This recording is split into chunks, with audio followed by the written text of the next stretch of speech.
apresentação dos resultados preliminares do diagnóstico inicial do ano 3. Eu espero que ele ajude na discussão aí com vocês e desejo para todo mundo desde já uma boa reunião. Como eu estou gravando de casa, então pode ser que às vezes tenha um cachorro latindo, uma buzina do carro de fora do carro, tá? Então desculpa desde já. E caso estou tentando falar alto para o áudio ficar bom também, tá? Então vamos lá. Algumas considerações iniciais. Esse vídeo vai falar dos resultados preliminares do diagnóstico inicial do ano 3.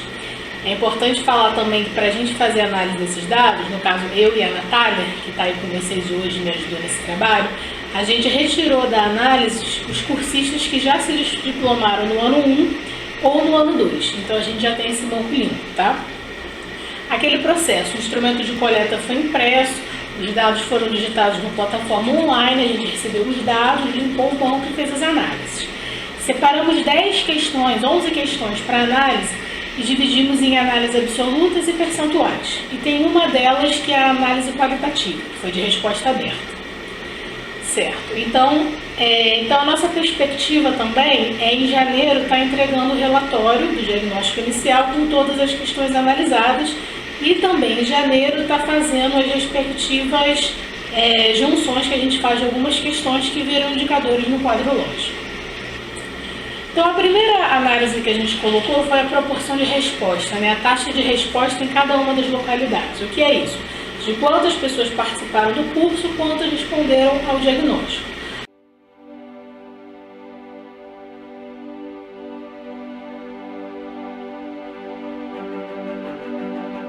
No Alvarenga foi 57%, no Grajaú foi 100%, todo mundo que estava lá no módulo respondeu ao diagnóstico, e em Natal foi 49%. A gente avaliou que esse resultado tem uma boa representatividade do coletivo dos cursistas. No total, nós tivemos 142 diagnósticos, ou seja, 142 pessoas responderam, já depois do banco limpo. E de onde são essas pessoas? 28 vieram do Alvarenga, 82 do Grajaú e 32 do Natal. A gente colocou num gráfico mais ou menos a distribuição de onde está vindo cada um dos diagnósticos para vocês poderem se localizar. Mas dessas 142 pessoas, qual a distribuição por idade e por sexo? Sempre por conta daquela discussão que a gente faz de que temos um público majoritariamente feminino ou masculino, qual é a idade do nosso público-alvo, como que a gente traz pessoas mais novas para participar. De modo geral, a gente continua com uma maior presença de mulheres, tá? Sendo que agora a proporção vai de mais ou menos 60% para 40%, ou seja, a cada 10 pessoas, 6 são mulheres e 4 são homens, mais ou menos, sendo que isso não é igual em todas as nossas localidades. No Alvarenga, na verdade, isso se inverte. Nesse último ano, a gente tem mais presença de homens do que de mulheres, mais ou menos 70% de homens e 30% de mulheres.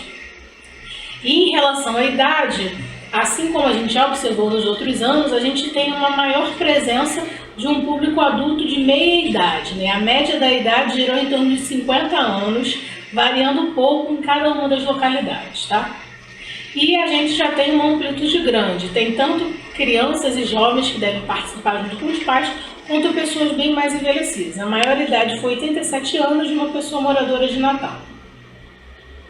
E isso novamente traz aqueles questionamentos de como a gente mantém esse povo participando, mas também traz pessoas mais novas, a juventude, para estar dialogando com a gente. A gente faz uma pergunta sobre a expectativa com o curso. Eu vou colocar a imagem, que a gente chama de nuvem de palavras, de quais foram as palavras que as pessoas mais mencionaram. Tem essa imagem para o geral e para cada uma das localidades. Como ficou muito parecido, só vou colocar a imagem geral. Se vocês perceberem, vem muito essa vontade de ter mais conhecimentos, esclarecimentos, aprender, conhecer os direitos, então ter mais informações, tirar dúvidas. Isso é algo que eles esperam muito ao participar das nossas formações. Sendo que a gente abriu cada uma das respostas para ver que tipo de conhecimento eles mencionavam que teriam vontade de conhecer, né? A gente teve 4 grandes tipos de conhecimento. Muitos falam que gostariam de um conhecimento individual para eles mesmos, para poder saberem mais sobre direitos sociais e políticas públicas. Outros nos falam da necessidade de um conhecimento que não seja só útil para eles, mas também para a coletividade como um todo, para a comunidade, para o território, para o povo brasileiro. E é mencionado também a necessidade, a expectativa de se conhecer, ter um conhecimento um pouco mais técnico sobre o funcionamento do SUS, sobre o funcionamento das unidades básicas de saúde, sobre como funciona essa estrutura do sistema de saúde. E foi interessante que também várias falas mencionaram que eles esperam que o curso traga esse conhecimento com uma clareza na linguagem, que é aquilo que a gente falou. Não adianta a gente colocar o conhecimento mais certo possível se eles não entenderem aquilo que está sendo dito, se aquilo não fizer sentido para a realidade deles. Então eles mencionam querer ter uma clareza na linguagem. E eu vou colocar uma outra imagem, que é a fala de alguns cursistas, tá? Que aí eu localizei, não as pessoas por uma questão ética, mas o lugar de onde elas falam. Aí vou citar algumas aqui, por exemplo, adquirir conhecimento para aplicar na sociedade, buscando direitos e melhorias no desenvolvimento de uma sociedade igualitária e justa. Ganhar informações e esclarecimento, buscar parcerias para projetos sociais. Gritamos sozinho, precisamos nos unir. Ter conhecimento e condições de fazer um debate para a garantia de direitos e cidadania na área da saúde. Adquirir mais conhecimento e embasamento para fazer uma análise mais rica para disseminar o envolvimento da população, erguendo a bandeira em defesa do SUS. Mais conhecimentos, informações e clareza, que todos possam entender. Adquirir conhecimentos em relação à saúde pública e quem é a política do poder público para esta aposta. Mais humanização nos atendimentos. Espero adquirir novos conhecimentos, algo que me possa utilizar no dia a dia. Saber procurar meus direitos nos órgãos públicos nos quais tenho direito, porque pagamos impostos em tudo que compramos.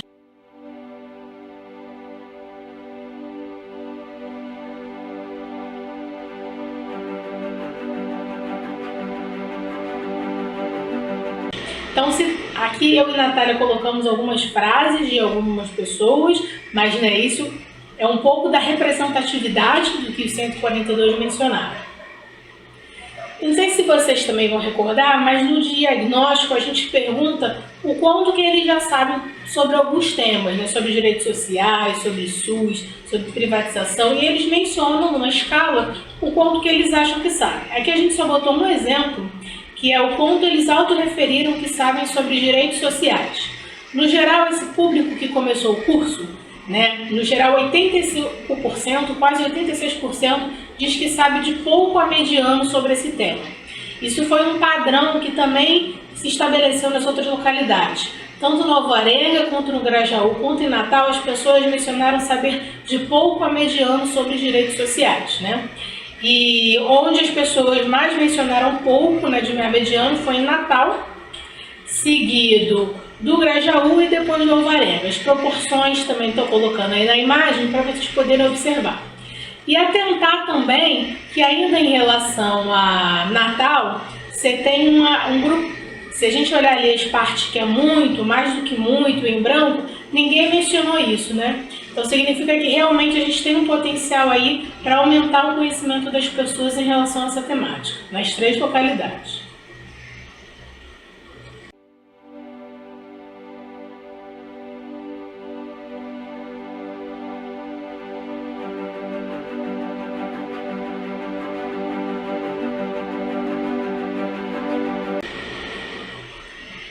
E uma outra pergunta que a gente fez foi perguntar se eles se sentem motivados a participar de discussões sobre políticas públicas, sobre saúde, educação, lazer.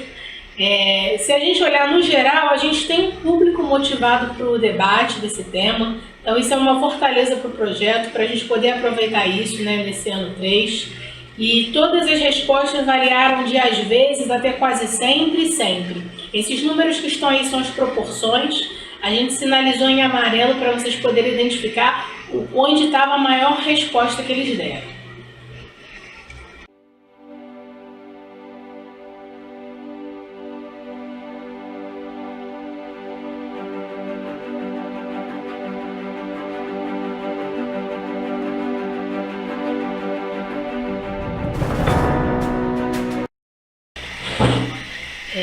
Em relação relação ao conhecimento e participação em conselhos e conferências de saúde, nós olhamos essa situação através de duas formas. Primeiro, a gente pergunta se eles sabem, se eles conhecem, né, da existência do Conselho Local de Saúde no seu território, na sua comunidade. Depois a gente pergunta sobre a participação nos espaços de conselho, conferência e audiências. De modo geral, a maior parte dos cursistas tem conhecimento da existência do Conselho Local de Saúde na sua comunidade. Esse resultado passou dos 70%. Mas, quando a gente pergunta sobre a participação efetiva nesses espaços, ou nos espaços das conferências ou das audiências públicas, a maior parte, né, quer dizer, um pouco mais da metade, mencionou no início do curso que ainda não tinha participado dessas reuniões. Isso coloca para a gente um cenário de que é assim no início do curso, no início do processo foi assim, e que no decorrer do ano 3, quando a gente fizer o diagnóstico final, essa proporção possa estar aumentada. As pessoas possam ter tido mais possibilidade de participar de conselho, conferência ou audiência. Em relação a saber se ela é uma pessoa atuante, um ator político no seu bairro, no seu território, na sua comunidade, se vocês olharem a imagem, né, um pouco mais da metade dos cursistas se considerava uma pessoa atuante. Né? A gente tem um pouco mais da metade se considera e um pouco menos da metade não se considera. Isso coloca um desafio importante para a gente, que é criar estratégias para desenvolver esta capacidade, esta potencialidade em todos os cursistas. Né? É algo que é importante a gente, no decorrer desse ano, estar trabalhando para que as pessoas possam se ver como lideranças, como pessoas atuantes, como atores eficazes no território onde elas vivem. E por fim, um resultado que sempre eu coloco todo ano, e achei que era importante reforçar também neste ano, que quando a gente pergunta se em termos de dinheiro, eles sabem quanto o seu município gasta e investe com a saúde pública, a maior parte, mais de 95% praticamente, não sabe, né? não domina esse dado. E esse é um resultado que se repete a cada ano do projeto, que coloca um desafio para a gente, que é avançar nessa discussão, avançar dando essa informação uma especificidade, colocando de uma forma clara, coerente, transparente, para que as pessoas conheçam esse dado, possam dominá-lo nas discussões.